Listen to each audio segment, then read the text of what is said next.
વિદ્યાર્થીઓને બોર્ડની એક્ઝામનો ડર ભગાવવો હોય તો કેવી રીતે ભગાવી શકાય? જે પ્રેશર છે કે બોર્ડની એક્ઝામ એ બોર્ડરની એક્ઝામ વિદ્યાર્થીઓ સમજે છે. કે એક્ઝામના કેટલા કલાક પહેલા વાંચવું જોઈએ? તમે એવા ચેપ્ટર્સ કે જે તમારી માટે તમને લાગે છે કે મારી માટે ટફ છે એ પહેલા કરી લો. રિવિઝન કેવી રીતે કરવું જોઈએ? રિવિઝનમાં સૌથી મોટી ભૂલ, વિદ્યાર્થીની હોલ ટિકિટ ખોવાઈ જાય તો વિદ્યાર્થીને શું કરવું જોઈએ?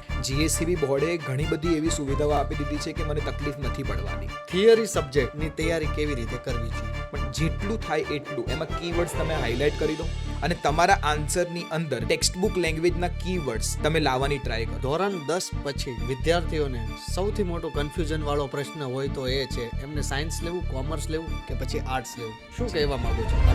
શું તમારા મતે કોમર્સ એટલે શું? એક સોશિયલ એક્સપેરિમેન્ટ છે. તો શું વાલીઓનો એવો પ્રશ્ન હોય છે ખરા? અત્યારના વિદ્યાર્થીઓનો સૌથી મોટો દુશ્મન મોબાઈલ છે, તો તેનાથી મુક્તિ મેળવવા માટે તેમને શું કરવું જોઈએ? હવે એનાથી મુક્તિ મેળવવા માટે છે ને